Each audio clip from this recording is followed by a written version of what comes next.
Gravitation chapter का short answer type H.C. Verma का solution है। फर्स्ट क्वेश्चन बोलता है, can two particles be in equilibrium under the action of their mutual gravitational force? Can three particles be? Can one of the three particles be? यानी first में तो बताना है कि दो पार्टिकल क्या अपने ग्रेविटेशनल फोर्स के कारण इक्विलिब्रियम में रहना पॉसिबल है। तो इक्विलिब्रियम का मतलब होता है या तो ट्रांसलेशनल इक्विलिब्रियम या रोटेशनल। तो यहाँ पे मेंशन नहीं किया हुआ है कि ट्रांसलेशनल है कि रोटेशनल है। तो पहले ट्रांसलेशनल इक्विलिब्रियम का कंडीशन में बता देता हूँ कि समेशन ऑफ एफ यानी नेट फोर्स अगर किसी बॉडी पे ज़ीरो लग रहा है तो उसे बोला जाएगा कि वो ट्रांसलेशनल इक्विलिब्रियम में है, ये कंडीशन है। और रोटेशनल इक्विलिब्रियम में या सर्कुलर मोशन में कोई रिवॉल्व कर रहा है तो वो इक्विलिब्रियम में है कि नहीं, उसके लिए क्राइटेरिया है कि नेट टॉर्क उस पर ज़ीरो लगना चाहिए और दूसरा कुछ भी कंडीशन नहीं है। तो दो पार्टिकल के बारे में पहले सोचते हैं। तो अगर ये दोनों पार्टिकल एक दूसरे को ग्रेविटेशनल फोर्स लगा रहे हैं तो ये तो इनका इंटरनल फोर्स हो गया। अगर दोनों पार्टिकल को एक सिस्टम कंसिडर किया जाए तो इस पे एक्सटर्नल फोर्स लगने वाला एक्सटर्नल फोर्स ज़ीरो है, इसीलिए ये दो पार्टिकल का सिस्टम इक्विलिब्रियम में है। लेकिन इंडिविजुअल पार्टिकल को अगर हम कंसिडर करें तो दूसरा जो पार्टिकल इस पे फोर्स लगा रहा है वो एक्सटर्नल काउंट हो जाएगा और इंडिविजुअल ये इक्विलिब्रियम में नहीं कहे जाएंगे। तो अगर इनिशियली दो पार्टिकल रेस्ट में है तो individually they are not in translational equilibrium, but if we consider two particle as a system then they will considered as at equilibrium. अब इनके रोटेशनल इक्विलिब्रियम की बात कर लेते हैं। अगर ये दो पार्टिकल अपने म्यूचुअल ग्रेविटेशनल अट्रैक्शन के कारण सर्कुलर पाथ में रिवॉल्व कर रहे हैं तो इनका ग्रेविटेशनल फोर्स जो टॉर्क प्रोवाइड करेगा ही नहीं, क्योंकि इस पॉइंट के अबाउट आर भी यही है और आर क्रॉस एफ में एफ भी आर के अलॉन्ग लग रहा है। तो आर और एफ में एंगल नहीं बना, इसलिए टॉर्क का वैल्यू ज़ीरो आ गया। टॉर्क इक्वल टू होता है R F sine theta, R into F into sine theta. तो साइन 0 डिग्री एंगल बन रहा है फोर्स और रेडियस वेक्टर में, तो टॉर्क प्रोड्यूस नहीं कर रहा है। टॉर्क प्रोड्यूस नहीं करेगा तो इसका ओमेगा कांस्टेंट रहेगा। और तो ग्राउंड के रेस्पेक्ट में ओमेगा कांस्टेंट है, तो ग्राउंड पे जो ऑब्जर्वर है उसको देखने में तो ये रोटेशनल या सर्कुलर इक्विलिब्रियम में दिखेगा क्योंकि नेट टॉर्क 0 है। तो ये दो पार्टिकल अपने म्यूचुअल ग्रेविटेशनल अट्रैक्शन के कारण रोटेशनल इक्विलिब्रियम में बिल्कुल रहेंगे। अभी चेक कर लेते हैं कि अगर ऑब्जर्वर खुद एक पार्टिकल है, इन दोनों पार्टिकल में से कोई थर्ड ऑब्जर्वर नहीं है जो ग्राउंड पे नहीं है, खुद वन ही ऑब्जर्वर है सेकेंड का, तो भी ओमेगा 2 विथ रिस्पेक्ट टू 1 का फॉर्मूला होता है v relative by r perpendicular. तो v रिलेटिव पहले ये सिचुएशन और ये लीजिए, तो इन दोनों में सेकेंड का रिलेटिव वेलोसिटी फर्स्ट के रेस्पेक्ट में लिखा जाएगा v स्क्वायर प्लस दूसरे का स्पीड का स्क्वायर प्लस 2ab, उन दोनों के वेलोसिटी के बीच का एंगल, मैग्नीट्यूड ऑफ वेलोसिटी यहाँ लिया हुआ है। दो वेक्टर को ऐसे ही ऐड करते हैं ना, तो v1 स्क्वायर v2 स्क्वायर और दोनों के बीच एंगल 90 डिग्री है, क्योंकि एक तो यहाँ पे है और दूसरा इधर को जा रहा है। तो 90 डिग्री ये दोनों वेक्टर को एक्सटेंड करेंगे तो एंगल 90 डिग्री बनेगा, तो cos 90 0 हो जाएगा। और नीचे इन दोनों के बीच का परपेंडिकुलर डिस्टेंस लिखना है, ये डिस्टेंस जो कि √2r है। तो √2 से √2 ये कट जाता है और v/r आया। तो ओमेगा देखिए फिर अभी भी v/r है, और ऐसे भी अगर v स्पीड से ये टेंजेंशियल v स्पीड से जा रहा है r रेडियस में तो ओमेगा v/r ही होता है। अगर दूसरा कोई पोजीशन हम कंसिडर करें, ये 2 नंबर पोजीशन, तो इस पोजीशन पे जब रहेगा तो v रिलेटिव क्या हो जाएगा 2v, क्योंकि एक v ऊपर की तरफ है और इसका नीचे की तरफ है, तो रिलेटिव वेलोसिटी हो जाएगा 2v और दोनों के बीच परपेंडिकुलर डिस्टेंस 1 और 2 के बीच भी 2 आ रहा है, तो फिर से 2 से 2 कैंसिल होकर v/r आ गया। यानी कि एक पार्टिकल दूसरे को देख रहा है तो हमेशा उसका ओमेगा वही नज़र आ रहा है, v/r ही। यहाँ भी v/r नज़र आया था और यहाँ भी v/r ही। तो एक पार्टिकल दूसरे को देख रहा है तो ओमेगा चेंज नहीं हो रहा है, यानी कि नेट टॉर्क 0 लग रहा है उस पर, और नेट टॉर्क 0 लगने पे हम बोलते हैं कि वो रोटेशनल इक्विलिब्रियम में है। तो ये दो पार्टिकल म्यूचुअली ग्रेविटेशनल फोर्स में बिल्कुल इक्विलिब्रियम में रहेंगे। लेकिन अगर ये रेस्ट में है ऐसे एक दूसरे के सामने तो पूरा सिस्टम इक्विलिब्रियम में रहेगा, इंडिविजुअल इक्विलिब्रियम में नहीं रहेगा। वैसे ही 3 पार्टिकल के लिए अगर चेक किया जाए तो 1 2 3, तो देखिए किनारे तीनों पार्टिकल को एज ए सिस्टम लेंगे तो बिल्कुल ये इक्विलिब्रियम में रहेगा तीनों पार्टिकल, क्योंकि तीनों को एक सिस्टम कंसिडर किया जाए तो ये इन दोनों का अट्रैक्शन फोर्स जो लग रहा है वो इंटरनल फोर्स काउंट हो जाएगा और एक्सटर्नल फोर्स है नहीं, तो पूरा सिस्टम इक्विलिब्रियम में रहेगा। इंडिविजुअल रहेगा कि नहीं, तो इंडिविजुअल की बात करें तो ये किनारे वाला पॉसिबल नहीं है, क्योंकि इसको 3 भी अट्रैक्ट करेगा 2 भी अट्रैक्ट करेगा, तो नेट 0 होने का चांस नहीं है, तो ये इक्विलिब्रियम में रहना पॉसिबल नहीं है। ये इक्विलिब्रियम में भी पॉसिबल नहीं, क्योंकि इसको 2 भी बुलाएगा 1 भी बुलाएगा, आजा बेटा मेरे पास। लेकिन जो बीच वाला है वो रह सकता है, क्योंकि हो सकता है कि 3 द्वारा लगाया गया अट्रैक्शन फोर्स 1 जो लगाया वो अट्रैक्शन फोर्स के इक्वल हो जाए, और ये अपोजिट है ही, तो बीच वाला इक्विलिब्रियम में रहना पॉसिबल है। ये तो हो गई कि अगर ये पहले से रेस्ट में है।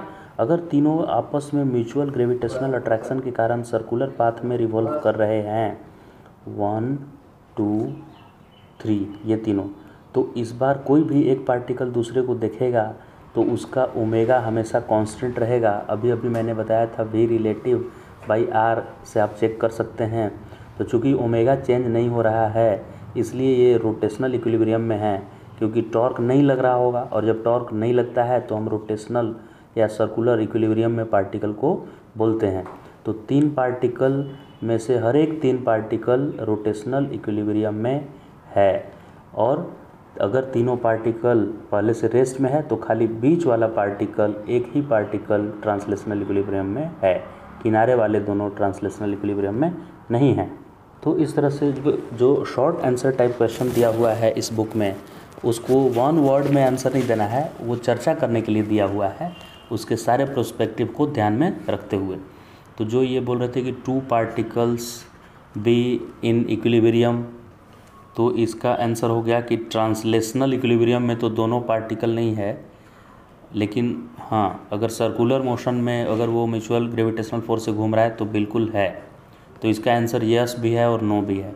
ट्रांसलेशनल इक्विलिब्रियम के लिए हो गया नो, एक एक पार्टिकल नहीं है, और सर्कुलर में मूव कर रहा है तो आंसर हो गया यस। वैसे ही 3 पार्टिकल के लिए है कि अगर वो तीनों पार्टिकल सर्कुलर मोशन कर रहा है म्यूचुअल ग्रेविटेशनल फोर्स से तो इक्विलिब्रियम में तीनों रहेगा और एक तो रहेगा ही रहेगा। लेकिन अगर तीनों का हम ट्रांसलेशनल बात करें यानी तीनों स्ट्रेट लाइन में है तो किनारे वाला दोनों नहीं है और बीच वाला पार्टिकल एक पार्टिकल इक्विलिब्रियम में है। सेकेंड क्वेश्चन है कि is there any meaning of weight of the earth. देखिए वेट वर्ड डिफाइन किया गया है किस सिचुएशन में कि कोई हैवी अगर ऑब्जेक्ट है और उसके पास कोई लाइट ऑब्जेक्ट रखा हुआ है तो ये लाइट ऑब्जेक्ट को हैवी वाला कितने फोर्स से खींच रहा है, इस चीज़ को वेट डिफाइन किया हुआ है। जैसे अर्थ अपने आसपास के ऑब्जेक्ट को अपनी तरफ अट्रैक्ट करती है mg फोर्स से, तो mg ये वेट हो जाता है। ऑब्जेक्ट का वेट किसके बराबर होता है, mg के बराबर, ठीक है। अब अगर किसी ऑब्जेक्ट को मून पे लेकर चले जाते हैं तो उसका वेट 1/6 हो जाता है, क्योंकि वहाँ मून कम अट्रैक्ट करता है उसको।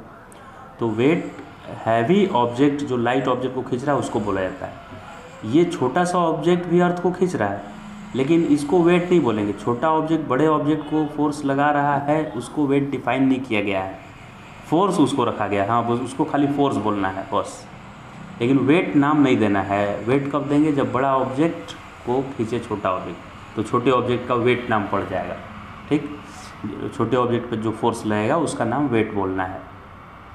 अब अगर हम पूरा स्पेस को देखें तो सन अर्थ को अट्रैक्ट किए हुए है, तो सन लार्ज ऑब्जेक्ट हो गया और अर्थ स्मॉल ऑब्जेक्ट। तो इस कंडीशन में बिल्कुल हम बोल सकते हैं कि अर्थ का कुछ वेट है, किसके रेस्पेक्ट में, सन के रेस्पेक्ट में। तो is there any meaning of weight of the earth, तो ये क्वेश्चन इनका पूछने का उद्देश्य है कि अर्थ के रेस्पेक्ट में ही बताना है। तो अर्थ के रेस्पेक्ट में ही वेट इसका डिफाइन नहीं है, अर्थ के आसपास के ऑब्जेक्ट का वेट होता है। तो इसका आंसर आपको लिखना है नो, और हर जगह ऐसे नो लिखा हुआ मिलेगा। लेकिन चूँकि ये चर्चा करने के लिए क्वेश्चन है, इसलिए आपको ये भी बात मेंशन यहाँ करना पड़ेगा जब भी इस पर चर्चा हो कि अगर सन को कंसिडर किया जाए, अगर हैवी ऑब्जेक्ट, तो सन के रेस्पेक्ट में सन जितना भी अर्थ पे फोर्स लगाएगा उसको हम बोलेंगे कि अर्थ का उतना वेट है सन के रिस्पेक्ट में, राइट। तो कोई भी हैवी ऑब्जेक्ट जितना लाइट ऑब्जेक्ट को खींचता है वही उस लाइट ऑब्जेक्ट का वेट कहलाता है। क्लियर। थर्ड सवाल है कि कैन यू थिंक, नहीं थर्ड वाला भी है ना, if heavier body are attracted more strongly by earth. ये बिल्कुल सही है, जो ज़्यादा हैवी ऑब्जेक्ट है उसको ज़्यादा फोर्स लगाएगी अर्थ, ये सही है statement. Why don't they fall faster than lighter, क्यों नहीं वो फास्टर फॉल करता है? क्योंकि फास्ट फॉल करेगा कि स्लो, वो तो एक्सेलरेशन पे डिपेंड करेगा कितना एक्सेलरेट कर रहा है। तो बॉडी फास्ट गिरेगा कि स्लो मूव करेगा वो एक्सेलरेशन पे डिपेंड करेगा, क्योंकि फॉर्मूला होता है v=u+at। तो a जो है ना वो तो है फोर्स बाय मास। तो देखिए हैवी ऑब्जेक्ट का मास ज़्यादा है और g तो सबके लिए 9.8 है, तो ये मास से मास कट जा रहा है ना, तो जो हैवी है उसका मास ज़्यादा है तो यह डिवाइड भी तो ज़्यादा हो जा रहा है उससे, तो एक्सेलरेशन पे कोई फ़र्क नहीं पड़ रहा है, दोनों कैंसिल हो जा रहा है मास, सबका एक्सेलरेशन वही 9.8 आ रहा है, इसीलिए इक्वल स्पीड से ही गिरता है हैवी या लाइट। नंबर कहाँ पे हैं हम लोग? 4। Can you think of two particles which do not exert gravitational force on each other. अच्छा, दो पार्टिकल है और एक दूसरे पे ग्रेविटेशनल फोर्स नहीं लगा रहा है, यानी कि वो इन्फिनिटी पे होगा। तो इमेजिन ही तो करना है हम लोग को, सोचना है। इन्फिनिटी रियलिटी में क्या होता है? रियल में कहीं होता ही नहीं है, एग्जिस्ट ही नहीं करता है, जितना जो दूर सोच सकते हैं उससे और ज़्यादा दूर है वो। तो इनफाइनाइट डिस्टेंस पे अगर दो एक दूसरे से रखा हुआ है तो बिल्कुल आइडियली जब फॉर्मूला हम लगाएंगे Gm1m2/r², तो ये r इन्फिनिटी पुट करते ही f टेंड्स टू 0 हो जाएगा, f टेंड्स टू 0। तो हाँ, हम सोच सकते हैं, कब सोच सकते हैं? जब दो चार्ज के बीच का सेपरेशन इनफाइनाइट हो जाए। 5 नंबर क्वेश्चन है, the earth revolve around the sun and because the sun attracts the earth, the sun also attracts the moon and this force is about twice as large as the attraction of the earth on the moon. Why does the moon not revolve around the sun or does it? तो इसका answer होगा कि does it। Moon revolve करता है sun के around. ये देखिए सन है आपका और ये अर्थ है, अर्थ। तो मून कुछ ऐसा करता है, अर्थ के चक्कर भी लगाता है जैसे, और सन के चारों तरफ भी, तो सन में अंदर थोड़े चला जा रहा है, ये ऐसे ऐसे, जैसे अर्थ अभी यहाँ है, फिर यहाँ आएगा अर्थ, फिर यहाँ यहाँ यहाँ यहाँ। तो मून क्या करता है? अर्थ भी तो अट्रैक्ट कर रहा है, यानी अर्थ का भी चक्कर काटना इसका काम है, और साथ ही साथ सन को कहाँ छोड़ रहा है, सन के चारों तरफ भी घूम रहा है सर्कुलर पाथ में। तो ये कॉम्प्लेक्स सर्कुलर पाथ कर रहा है, यानी कि अर्थ के अराउंड भी सर्कुलर मोशन में मूव कर रहा है और सन के अराउंड भी घूम रहा है, ऐसे ऐसे घूमते हुए मून आता है। तो इसका आंसर हो गया कि मून भी घूमता है सन के अराउंड। 6 नंबर क्वेश्चन है, at noon the sun and the earth pull the object on earth surface in opposite direction, at midnight the sun and earth pull this object in same direction. तो यहाँ पे मैं अर्थ बना दे रहा हूँ, ठीक है, और मून और ये सन। तो देखिए अभी अर्थ भी इधर पुल कर रही है मून को और सन भी इधर, और जब मून यहाँ पे होगा तो सन इधर की तरफ और अर्थ इधर की तरफ अपोजिट। तो इस पे लगने वाला जो फोर्स है वो अर्थ, ये वेट जो हम लोग बोलते हैं स्प्रिंग बैलेंस, क्या रीडिंग दे रहा है? तो उस स्प्रिंग बैलेंस का रीडिंग सन इतना ज़्यादा डिस्टेंस पे है कि उसका फोर्स इस स्मॉल m मास पे एकदम नेग्लिजिबल आएगा। वेरिएशन आएगा भी इतना नेग्लिजिबल वेरिएशन आएगा कि स्प्रिंग बैलेंस का कैलिब्रेशन ही उतना नहीं है, 0.0006 ऐसे आता है। तो इतना वेरिएशन स्प्रिंग बैलेंस का, उतना कैलिब्रेशन नहीं है, इतने कम वेरिएशन में वो मूव ही नहीं करेगा स्प्रिंग बैलेंस, यानी सेम का सेम रीडिंग दिखाएगा। तो इसका आंसर क्या हो गया कि मोर इन मिडनाइट और लेस इन नून, ऐसा कुछ होगा क्या? तो नहीं, आंसर होगा सेम दिखाएगा, सेम रीडिंग। 7 नंबर में है कि an apple falls from a tree an insect in the apple finds that the earth is falling towards it. जैसे अगर ये एप्पल है, इसके अंदर एक इंसेक्ट है, ये एक इंसेक्ट है, तो अर्थ की तरफ ये एप्पल नीचे की तरफ आ रहा है, ठीक है, फॉल कर रहा है नीचे। लेकिन इसके अंदर जो इंसेक्ट है उसको उल्टा लगेगा, उसको लगेगा नहीं अर्थ ही मेरी तरफ आ रहा है, ऐसा, क्योंकि ये खुद को रेस्ट में फील करेगा खुद को। तो बोल रहा है कि कौन सा फोर्स रिस्पॉन्सिबल है इसके लिए। आखिर जब ये इंसेक्ट को लग रहा है कि नहीं भाई अर्थ मेरी तरफ आ रहा है, तो कौन अर्थ पे फोर्स लगाया, किसने खींचा अर्थ को? तो उसका आंसर है शूडो फोर्स ने। चूँकि ये इंसेक्ट एक्सेलरेटेड फ्रेम में है, इसीलिए इस इंसेक्ट को अर्थ के ऊपर एक फोर्स कंसीडर करना पड़ेगा, जिसका वैल्यू होगा मास ऑफ अर्थ इनटू जितना से एक्सेलरेट कर रहा है ये इंसेक्ट, यानी कि जी। अब अगर मैं इसको, ये अर्थ पे लगने वाला सूडो फोर्स हो गया, इसको अर्थ के मास से डिवाइड कीजिए तो वही जी आया, यानी ये अर्थ जी एक्सेलरेशन से लगेगा इंसेक्ट को कि अर्थ मेरी तरफ दौड़ा। कौन फोर्स लगाया अर्थ पे? Pseudo force. आंसर इसका क्या हो गया? Pseudo force. वही क्वेश्चन था, इधर देख लीजिए कि who exert the force needed to accelerate the earth with acceleration g. तो इसका आंसर हु का आंसर हो गया शूडो फोर्स। क्वेश्चन नंबर 8 है, suppose the gravitational potential due to small system. System यहाँ बोला है तो एक ही मास जरूरी नहीं है, एक से ज़्यादा मास ले सकते हैं आप। इज़ के अपॉन आर स्क्वायर। पोटेंशियल का ये फॉर्मूला है और आर डिस्टेंस है।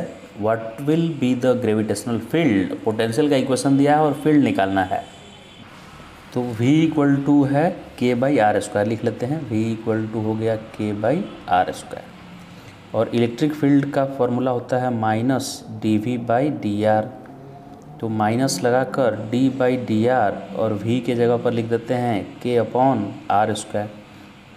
के बाहर आ गया, पब्लिक लड़ाई नहीं करता है, डिफ्रेंशिएट नहीं होता है, बाहर आ जाता है। d by D R, R ऊपर जाके हो गया -2।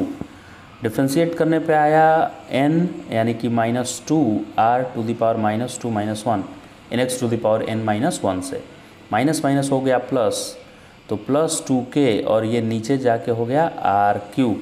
ऊपर में -r3 था, नीचे आके +r3 हो गया।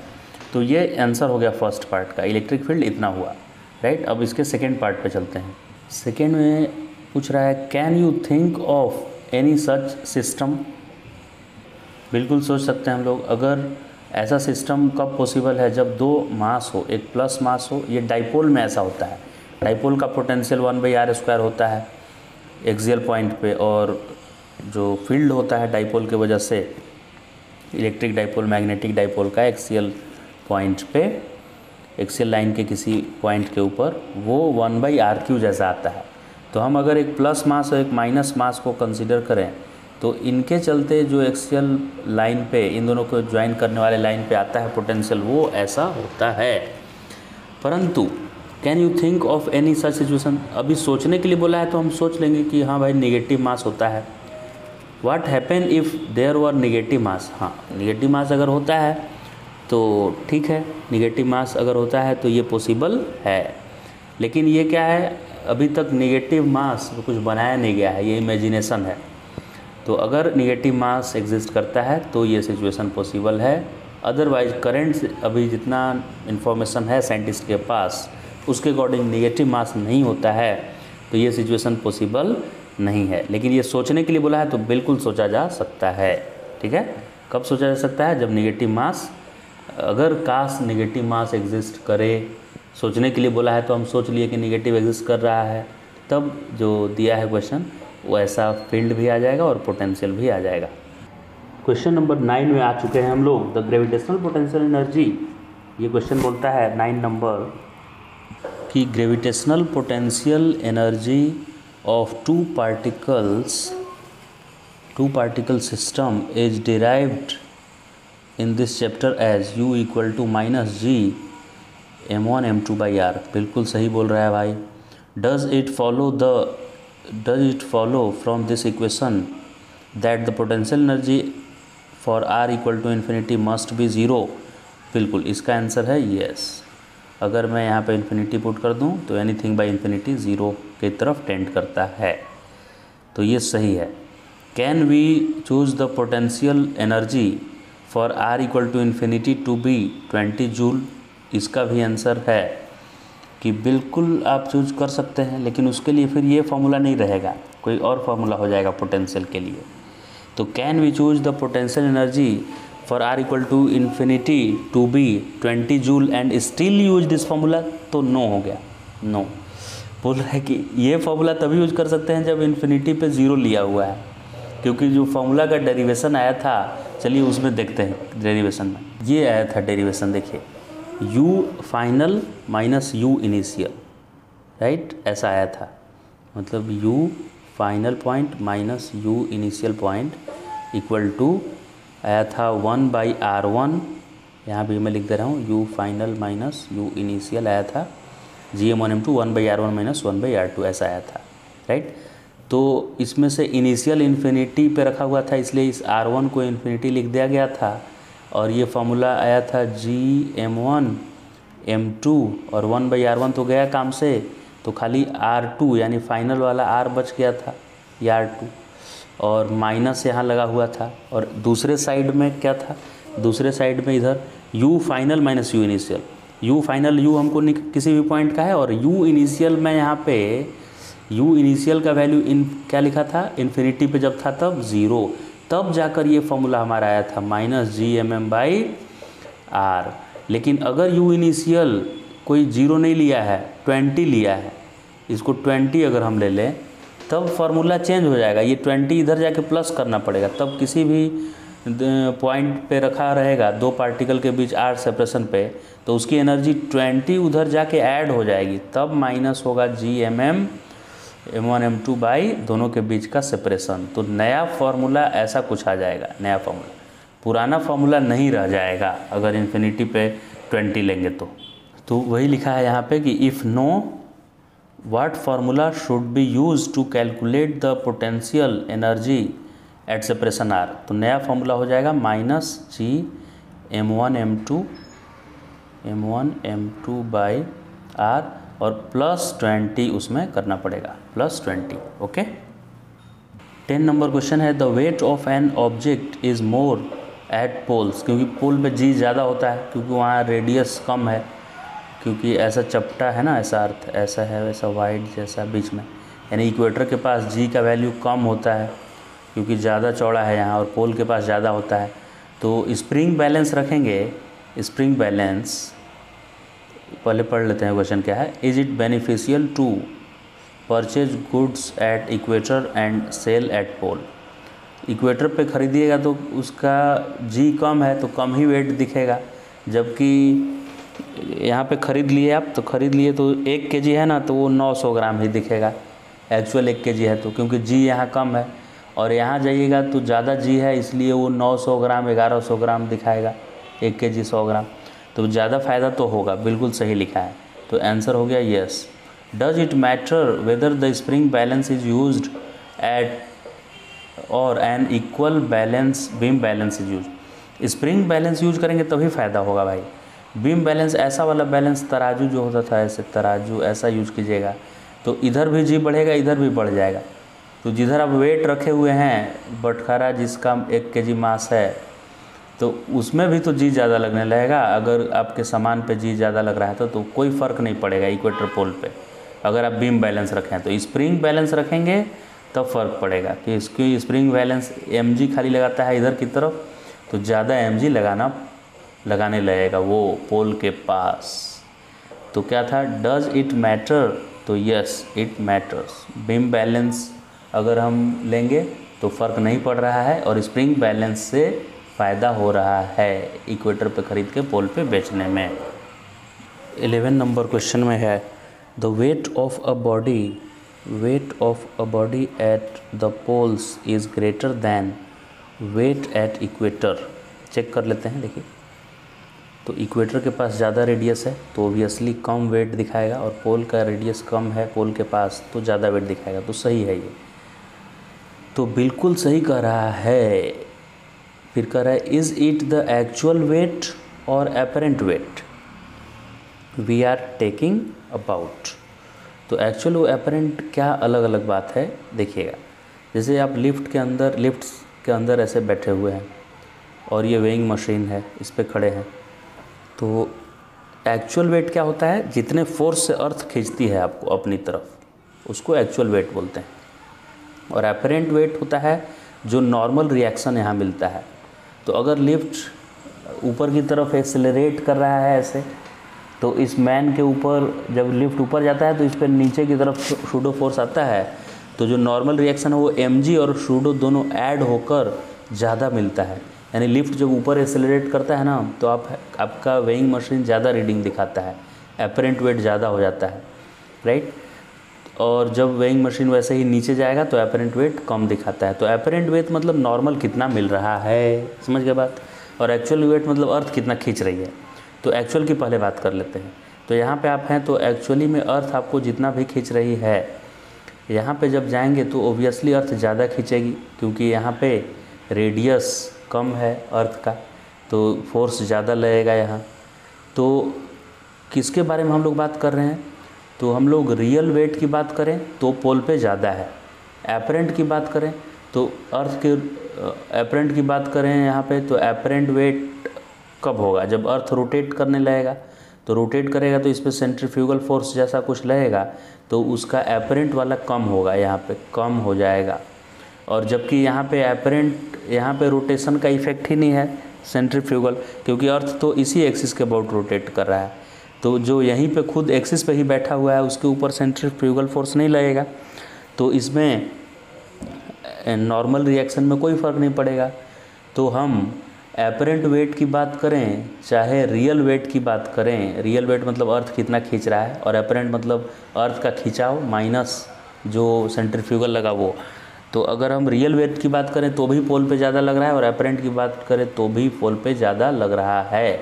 तो पूछ रहा है कि does your answer depend on whether only the earth rotation is taken into account और फ्लैटरिंग मतलब कहीं रेडियस ज़्यादा कहीं कम of earth at poles is also taken into account. तो इसका आंसर हो गया नो, मतलब आंसर डिपेंड नहीं कर रहा है। चाहे आप फ्लैटरिंग वाला कंसिडर कीजिए या रोटेशन भी कंसिडर कर लीजिए, हमेशा अपना यही आंसर रहेगा कि पोल पे ज़्यादा वेट है, ठीक है।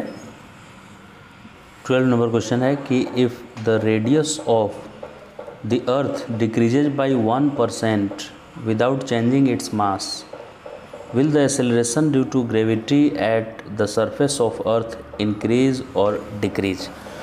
तो एक्सेलरेशन ड्यू टू ग्रेविटी का फॉर्मूला होता है G(M)/r²।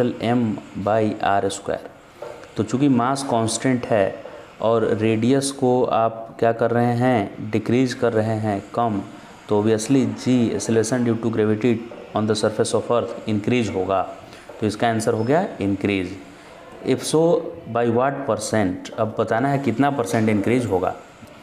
तो फॉर्मूला अगर मैं लिखूं स्मॉल g का, small g equal to capital GM/r², right, यही फॉर्मूला है ना। अब देखिए ये दोनों तो कांस्टेंट है, तो एरर चैप्टर से ऐसे पढ़े होंगे आप, डेल्टा G/G इक्वल टू, ये पावर 2 है तो 2 ऐसे हो जाता है, डेल्टा R/R। दोनों साइड 100 से मल्टीप्लाई कर दीजिए तो लेफ़्ट साइड वाला परसेंटेज चेंज इन G हो गया और राइट साइड वाला 2 times percentage change in R हो गया। परसेंटेज चेंज इन R 1% का दिया हुआ है, तो G में 2% का चेंज आया। अब R जो था वो 1% कम हुआ था, तो G 2% बढ़ा है, तो आंसर 2% हो गया। 3rd क्वेश्चन में आ गए हम लोग।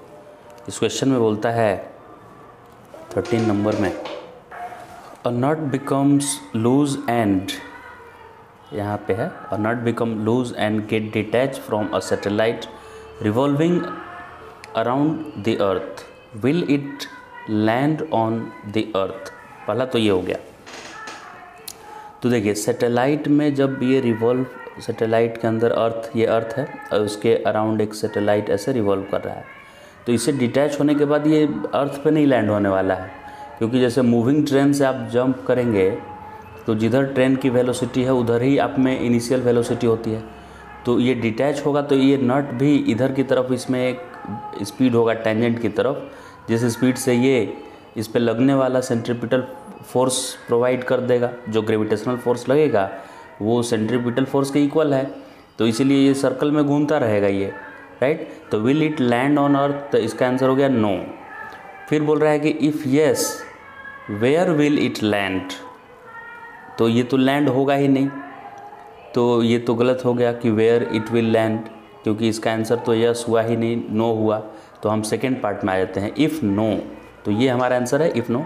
How can an astronaut make it land on the earth, तो ये जिस डिटैच होके तो लैंड करेगा नहीं, फोर्सफुली इसको लैंड कराना है, तो एस्ट्रोनॉट को क्या करना चाहिए इसको लैंड कराने के लिए अर्थ पे। तो यहाँ पे मैं एक बना दे रहा हूँ, ये अर्थ है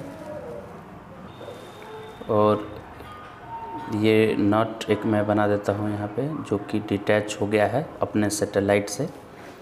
तो इसके जो एस्ट्रोनॉट हैं वो इसको क्या करेंगे, इस नट को इधर की तरफ एक फोर्स लगाएंगे, ठीक है। एक बार एक झटके से फोर्स दे दिए ये, तो पहले जो इतने रेडियस में घूम रहा था, इतने बड़े रेडियस में ये रिवॉल्व कर रहा था सर्कल में, फोर्स लगाने से ये यहाँ आ गया, तो कम रेडियस में आ गया। तो सेंट्रीपिटल फोर्स क्या होता है, mv²/r। तो चूँकि इसका रेडियस कम हो गया, एस्ट्रोनॉट ने फोर्स लगाया तो रेडियस कम हो गया इसका, इससे दूरी कम हो गई, तो कम रेडियस में चूँकि ये घूमना है इसको, अब इसको सेंट्रीपिटल फोर्स कम चाहिए, जबकि ग्रेविटेशनल फोर्स और बढ़ गया। जैसे ही ये यहाँ आया, ग्रेविटेशनल फोर्स का वैल्यू होता है Gmm/r², तो r जैसे ही कम हुआ तो अर्थ इसको ज़्यादा अट्रैक्ट करने लगी, और ये बोल रहा था कि नहीं भैया हमको कम ही फोर्स चाहिए, इतना छोटा मेरा सर्कल का रेडियस हो गया है। तो इससे होगा क्या कि ये सर्कल सेंट्रीपिटल फोर्स तो प्रोवाइड करेगा ही ये ग्रेविटेशनल फोर्स, उसके अलावा कुछ एक्सेस अमाउंट में ये बच जाएगा, जिससे वो अपनी तरफ खींचना भी चालू कर देगा वो। तो इससे होगा ये कि ये सर्कल में घूमने के साथ साथ अब ये खींचा भी चला आएगा अंदर की तरफ, अर्थ की तरफ। फिर ये और छोटे रेडियस में आ गया, और छोटे, जैसे ही छोटे रेडियस में आएगा वैसे ही फिर से ग्रेविटेशनल फोर्स जो लग रहा था Gmm/r², रेडियस कम हुआ, फिर से ये फोर्स बढ़ जाएगा ग्रेविटेशनल फोर्स, जबकि ये छोटे रेडियस में इसका रिक्वायरमेंट और कम होगा क्योंकि रेडियस कम हो रहा है। यानी सेंट्रीपिटल फोर्स का जो रिक्वायरमेंट है वो कम होता जाएगा जैसे जैसे ये छोटे रेडियस में आएगा, लेकिन ग्रेविटेशनल फोर्स बढ़ते ही जाएगा। तो होगा क्या कि ये सर्कल में घूमेगा बेचारा, और सर्कल में घूमेगा, वो ग्रेविटी उसको घूमने नहीं देगा उस सर्कल में, और अंदर खींचेगा। अंदर खींच के जब ये सेंट्रीपिटल बोलेगा कि हाँ ठीक है अब हम आ गए अपने सर्कल में भाई, तब तक ग्रेविटेशनल फोर्स और बढ़ जाएगा ग्रेविटेशनल फोर्स, तो इसको सर्कल में घुमाने के साथ साथ और सेंटर में खींचने लगेगा। तो ऐसे खींचते खींचते ये अर्थ पे गिर जाएगा आकर। क्लियर हो गया अब ये। नेक्स्ट है 14 number, is it necessary for the plane of the orbit, ठीक है, ऑफ अ सैटेलाइट ऑर्बिट कर रहा होगा एक प्लेन में, तो जिस 2 डायमेंशनल होता है ये plane satellite, to pass through centre of the earth. अब जिस प्लेन में ये सैटेलाइट ऑर्बिट कर रहा है वो क्या अर्थ के सेंटर से पास होना ज़रूरी है? बिल्कुल, इसका आंसर है यस। क्यों ज़रूरी है आइए देखते हैं। जैसे ये अर्थ मैंने यहाँ पे बनाया, एक और थोड़ा अच्छा फिगर बनाते हैं। हाँ, ये है अर्थ। अब अगर इसमें एक सैटेलाइट अगर अर्थ के सेंटर से इसका प्लेन नहीं पास किया, ये ऐसे एक प्लेन के थ्रू रिवॉल्व करना चालू कर दिया है, तो जब सैटेलाइट किसी भी पोजीशन को यहाँ कंसिडर करें तो इस पर फोर्स सेंटर की तरफ लगता है, ग्रेविटेशनल फोर्स। तो इस फोर्स का 2 कंपोनेंट होगा, एक सेंटर की तरफ और एक इधर आ जाएगा कंपोनेंट रिजोल्यूशन करने से। तो ग्रेविटेशनल फोर्स का एक कंपोनेंट तो सेंट्रीपिटल फोर्स प्रोवाइड करेगा, सर्कल में घुमाएगा इसको ऑर्बिट में, लेकिन दूसरा कंपोनेंट जो नीचे की तरफ है वो उसको नीचे खींचने लगेगा। तो ये सर्कल में घूमने के साथ साथ ये नीचे गिरने लगेगा ऐसे, तो अपने ऑर्बिट में वो नहीं रह पाएगा सैटेलाइट। तो इसीलिए ये लिखा था कि is it necessary for the plane of orbit of satellite to pass through centre, तो इसका आंसर हो गया yes. 15 number question, consider earth satellite in circular orbit. A geostationary satellite must be at height of 3600 km from the Earth's surface. Will any satellite moving at this height be geostationary satellite? तो इसका answer हो गया no. इस height पे जितने भी satellite है सब जियो स्टेशनरी नहीं होंगे। जियो स्टेशनरी का ये तो लक्षण है कि 24 आवर होना चाहिए टाइम पीरियड। तो 36,000 किलोमीटर पे अगर कोई है और 24 आवर में चक्कर लगा रहा है, फिर भी ज़रूरी नहीं कि जियो स्टेशनरी है। जियो स्टेशनरी मतलब अर्थ से देखने पे रेस्ट में दिखना चाहिए। तो ऐसा तभी होगा जब वो इक्वेटोरियल प्लेन में हो, इस प्लेन में ही सैटेलाइट रिवॉल्व करे, इसी सर्कुलर पाथ पे रिवॉल्व करना चाहिए। अगर कोई इस पे नहीं कर रहा है, कोई उल्टा कर रहा है, ऐसे ऐसे पोल के अलोंग कर रहा है ऐसे ऐसे, और 24 घंटे में एक चक्कर लगा रहा है, तो भी ये अर्थ से देखने में रेस्ट में नहीं दिखेगा। अगर देखिए अर्थ जिस एक्सिस के अबाउट रोटेट कर रही है ना, इधर ये भी उधर ही जा रहा है, तब एक दूसरे के रिलेटिव मतलब अर्थ पे से कोई पर्सन दिखेगा तो उसको रेस्ट में दिखेगा ये, क्योंकि किसी भी इंस्टेंट पे दोनों की टेंजेंशियल वेलोसिटी एक ही डायरेक्शन में होगी। जब अर्थ पे जो पर्सन है वो इधर आ जाएगा अर्थ पे, तो ये भी सैटेलाइट भी इधर आएगा, तो फिर से देखिए सेम डायरेक्शन में दोनों है। तो अर्थ से देखने पे रेस्ट में तभी तक दिखेगा जब इक्वेटोरियल प्लेन में ही वो रिवॉल्व करेगा, राइट। अगर पोल के अलोंग 36,000 हाइट पे करने लगा, वो पोल को ज्वाइन करने वाले प्लेन के अलोंग, तब वो अर्थ से देखने पे रेस्ट में नहीं दिखेगा, क्योंकि किसी भी इंस्टेंट पे अर्थ वाला पर्सन मान लेते हैं इधर जा रहा है, ऐसे अंदर की तरफ जा रहा है, अंदर की तरफ प्लेन के अंदर, और ये वाला पर्सन इधर की तरफ आ रहा है, मान लीजिए ये रिवॉल्व कर रहा है ऐसे, तो इसके रिस्पेक्ट में इसकी वेलोसिटी, रिलेटिव वेलोसिटी ज़ीरो नहीं दिखेगी, कुछ वेलोसिटी दिख जाएगी, तो उसका नाम स्टेशनरी कैसे बोल सकता है अर्थ वाला पर्सन। फिर नेक्स्ट पार्ट इसका है, will any satellite moving at this height have time period of 24 hours. अब चेक करना है कि क्या 36,000 हाइट पे जो सैटेलाइट घूम रहा है, कोई भी सैटेलाइट बोल रहा है, विल एनी सैटेलाइट, मतलब आप इक्वेटोरियल प्लेन में भी ले सकते हैं, क्या उसका नहीं, एनी सैटेलाइट नहीं, will any satellite moving at this height, मतलब इस हाइट पे कोई भी सैटेलाइट है, मतलब चाहे वो पोल के अलोंग घूम रहा है, पोल से पास होने वाले प्लेन के अलोंग, या इक्वेटोरियल या टेढ़ा, एनी प्लेन बोल रहा है, एनी प्लेन है, लेकिन वो 36,000 किलोमीटर हाइट पे है अर्थ के सरफेस से, तो क्या सबका 24 आवर ही होगा टाइम पीरियड। तो जो भी सैटेलाइट घूम रहा है उसके लिए तो पक्का हम लिखेंगे G, mass of earth, mass of satellite, और मान लेते हैं रेडियस से h हाइट ऊपर है तो r प्लस h का स्क्वायर, और सेंट्रीपिटल फोर्स पक्का उसको चाहिए ही, और वो सेंट्रीपिटल फोर्स हो जाएगा m, सैटेलाइट का मास v स्क्वायर बाई r। अभी ध्यान रहे कि आप हमेशा ये जो सैटेलाइट मूव करे उसका ऑर्बिट का सेंटर अर्थ के ही सेंटर पे हो। ऑर्बिट का अर्थ के सेंटर पे नहीं होगा तब तो वो सैटेलाइट, उसका नाम ही नहीं रहेगा, वो रिवॉल्व भी नहीं कर पाएगा। तो ऐसा मान के चलना है कि सब का सेंटर, सभी ऑर्बिट का सेंटर अर्थ के सेंटर पे है, ठीक है, और 36,000 हाइट लेना है। ओके सर, समझ गए। तो mv स्क्वायर बाई आर में r प्लस एच लिख देंगे, ये r प्लस एच से एक r प्लस एच कट जाएगा, तो नीचे r प्लस एच बचा, एक मास से एक मास कट गया, तो g m by r plus H, और v स्क्वायर था तो इसका रूट कर दिए तो v आया। इतने स्पीड से रिवॉल्व कर रहा है। तो टाइम पीरियड कैसे निकालते हैं हम, 2 पाई कितना हाइट पे है, r प्लस एच, इतने हाइट पे है 2 पाई r अपॉन v लिखेंगे, तो v का वैल्यू लिखेंगे root gm by r plus H. अब देख सकते हैं कि सभी सैटेलाइट के लिए ये 2 पाई gm सेम है, r भी सेम है, r भी सभी सैटेलाइट के लिए सेम लिया हुआ है, तो h सबका 36,000 ही है, तो सबका टाइम पीरियड भी क्या आएगा, 24 आवर ही आएगा। तो सेकेंड पार्ट का आंसर हो गया यस। 16 नंबर क्वेश्चन है कि no part of India is situated on the equator. ये अर्थ यहाँ पे मैं ले रहा हूँ, तो नीचे साउदर्न हेमीस्फीयर, ऊपर नॉर्दर्न हेमीस्फीयर है, तो इंडिया ऊपर ही है, ऐसे ऊपर, राइट। तो इक्वेटर के पास तो है नहीं सैटेलाइट, ठीक है। It is possible, is it possible to have a geostationary satellite which always remain over New Delhi. तो अगर यहाँ पे हम देखें कि कोई सैटेलाइट यहाँ पे सामने एकदम रहना है, इंडिया में न्यू दिल्ली के सामने रहना है, तो उसको ऐसे घूमना पड़ेगा, ऐसे। अब ऐसे घूमता हुआ सैटेलाइट स्टेबल है ही नहीं, क्योंकि इसका सेंटर अर्थ के सेंटर से पास कर नहीं रहा है। तो अर्थ जो इसको ग्रेविटेशनल पुल इस पर कर लगाएगा एक फोर्स, उस फोर्स से ये घूमते हुए नीचे गिरने लगेगा। तो तो वो सामने एकदम रहेगा नहीं, ठीक है। तो एकदम बोल रहा है कि सामने रहना पॉसिबल है क्या, तो अब ऐसे टेढ़ा वाला देखते हैं लगा के, ऐसा मान लीजिए ऑर्बिट ये कर रहा है। अगर ऐसा ऑर्बिट है तो इसको जियो स्टेशनरी ही नाम नहीं पड़ेगा इसका।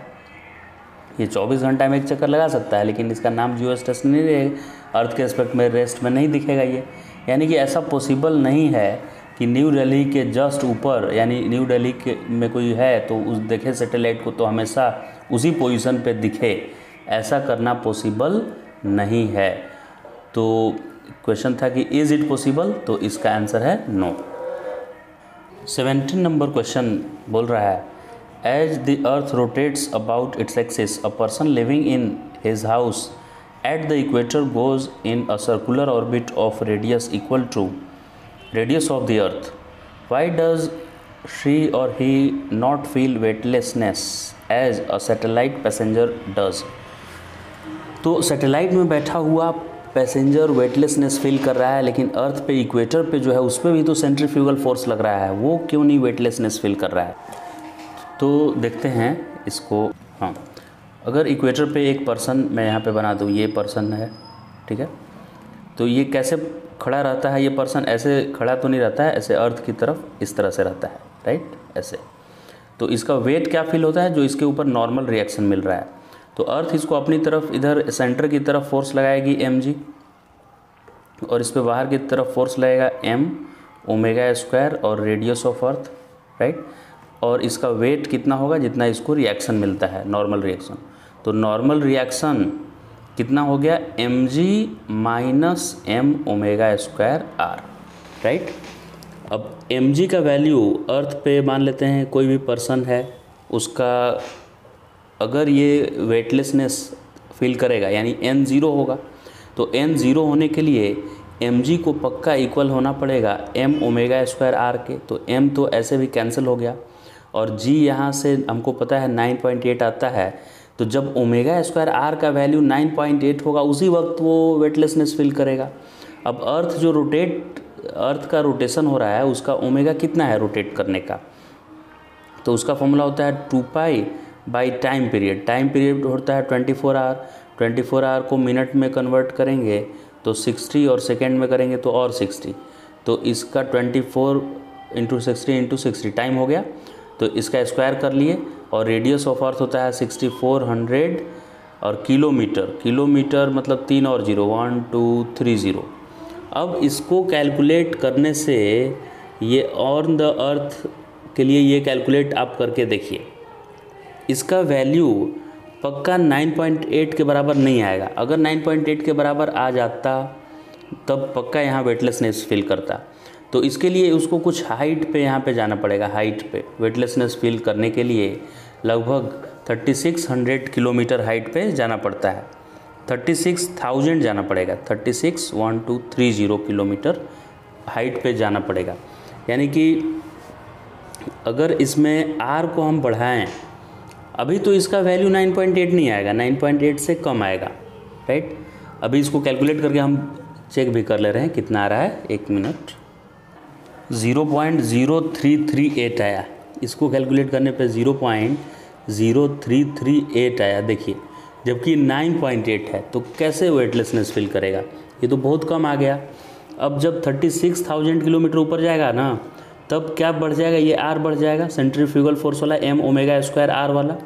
तो ये जब बढ़ेगा तब जाकर mg का मुकाबला कर पाएगा, यानी 9.8 का मुकाबला कर पाएगा। इसीलिए अर्थ पे इक्वेटर पे बैठा हुआ पर्सन वेटलेसनेस फील नहीं करेगा, उसके लिए उसको कुछ हाइट पे जाना पड़ेगा सैटेलाइट में। नेक्स्ट है 18 number question. 2 satellites going in equatorial plane, वाह वाह रे भाई, बहुत बढ़िया।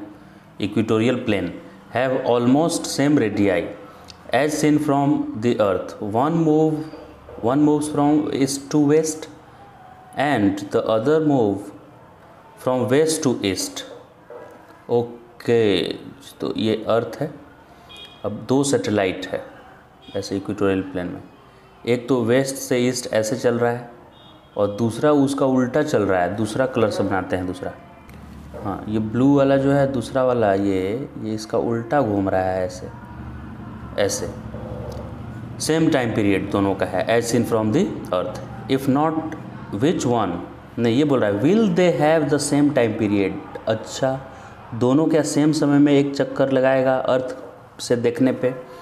तो आप अगर अर्थ पे खुद खड़े हैं तो अर्थ खुद किधर से किधर की तरफ, वेस्ट से ईस्ट की तरफ ऐसे होता है रोटेशन अर्थ का।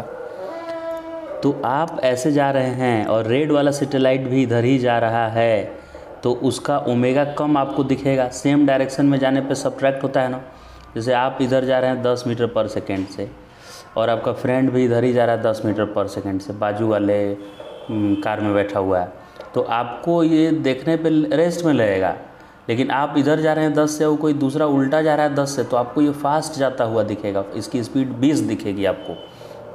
तो जो उल्टा सैटेलाइट जा रहा है ना उल्टा, उसका डबल ओमेगा दिखेगा। तो डबल ओमेगा दिखेगा और सेम रेडियस के सर्कल में जा रहा है। तो ये जो दूसरा वाला है ना, वो जल्दी अर्थ से देखने पे लगेगा कि अरे वो जल्दी वापस आ गया घूम के, जल्दी चक्कर पूरा कर लिया अपना, राइट। तो जो ईस्ट से वेस्ट रिवॉल्यूशन कर रहा है सैटेलाइट, मतलब अर्थ के रोटेशन के उल्टा, उसका टाइम पीरियड कम होगा क्योंकि जल्दी रोटेशन कंप्लीट कर लेगा अपना जल्दी से। तो will they have same time period, तो इसका आंसर हो गया no, as in from the. If not which one have less time period, तो जो उल्टा घूम रहा है, यानी कि जो ईस्ट से वेस्ट की तरफ जो घूम रहा है उसका टाइम पीरियड लेस होगा। 19 नंबर लास्ट क्वेश्चन है इस टाइप का, शॉर्ट आंसर टाइप का क्वेश्चन है। Spacecraft consumes more fuel in going from the earth to the moon than it takes for a return trip. Earth से moon पे भेजना है इसको, तो ये बोल रहा है कि अर्थ से मून पे भेजने समय ज़्यादा लगता है, ज़्यादा खर्च होता है इसमें फ्यूल, और रिटर्न में कम होता है। ऐसा क्यों? ऐसा है क्या? स्टेटमेंट इस पर बताना है। तो इन दोनों का सेंटर ऑफ मास नहीं, इन दोनों के बीच एक ऐसा जगह ढूंढिए जहाँ पे नेट फोर्स 0 हो जाए। तो ओबियसली वो स्मॉल मास के यानी मून के पास में होगा, यहाँ पे होगा, क्योंकि ये अर्थ वाला ज़्यादा मास ज़्यादा है, इसलिए इससे ज़्यादा दूरी होगी ताकि इसका अर्थ वाले का फोर्स का इफ़ेक्ट कम पहुँचे यहाँ। और मून चूँकि कम मास का है इसलिए पास होगा ताकि मून का इफ़ेक्ट इक्वेट कर दे अर्थ के इफ़ेक्ट को। तो इसका ये वाला पॉइंट ऐसा है जहाँ एफ नेट 0 है, राइट। तो अभी देखिए क्या होगा, इससे जस्ट इधर जब आ जाएगा सैटेलाइट, इस पॉइंट के जस्ट इधर आ जाएगा तो मून खींच लेगा उसको अपने ग्रेविटेशनल फोर्स से, और इस पॉइंट के जस्ट इधर रहेगा तो अर्थ खींच लेगा अपनी तरफ कि आ जा बेटा इधर। अब अर्थ से जो सैटेलाइट आपको भेजना है, इस सैटेलाइट को आपका उद्देश्य बस यहाँ तक पार कराना है। इसको पार कर दें, इसको जैसे ही पार करेगा वो मून अपने आप खींच लेगा, उसमें आपको फ्यूल बर्न करने की ज़रूरत नहीं है। तो ये इधर से मान लेते हैं x1 डिस्टेंस इंजन को देना पड़ा एनर्जी, तो जाके यहाँ तक आया और यहाँ तक आ गया, फिर मून अपने आप खींच लेगा। अब जब मून से अर्थ पे भेजना होगा ना, तो बस आपको इतना ही पार करना है, x2 छोटा सा रेंज पार करना है। इधर जैसे ही आएगा अर्थ का इफेक्ट ज़्यादा हो जाएगा फोर्स का, और अर्थ अपनी तरफ खींच लेगा इसको। तो यानी मून से और अर्थ पे आते समय देखिए कम ही दूरी तक आपको फ्यूल बर्न कराना पड़ा ना, कम ही दूरी तक भेजना पड़ा, बाकी तो ग्रेविटेशनल अट्रैक्शन कर लिया। जबकि अर्थ से मून भेजते समय आपको ज़्यादा x1 ज़्यादा दूरी तक आपको प्रोवाइड करना पड़ा उसको फ्यूल। तो समझ गए अब कि अर्थ से मून जाते समय ज़्यादा डिस्टेंस तक आपको फ्यूल प्रोवाइड करना पड़ेगा और मून से अर्थ आने समय तक कम। तो spacecraft consumes more fuels in going from the earth to moon. समझ गए? क्योंकि जो रिजल्टेंट फोर्स 0 का जो पॉइंट है वो अर्थ से ज़्यादा दूरी पे है। समझ गए होंगे इसका आंसर। अब ये शॉर्ट आंसर टाइप यहीं पे ख़त्म होता है। अब आगे भी वीडियो को देखने के लिए और भी अच्छे अच्छे वीडियो मैं लेते आऊँ, इसके लिए आप चैनल को सब्सक्राइब कर लें, फ्रेंड्स को फॉरवर्ड कर दें और लाइक कर दें, ताकि मुझे पता चले कि ये आपके लिए बेनिफिशियरी है और आपको इससे फ़ायदा हो रहा है, ताकि मैं भी मोटिवेटेड रहूं और वीडियो बनाता रहूं। Okay, so thank you so much for watching this video.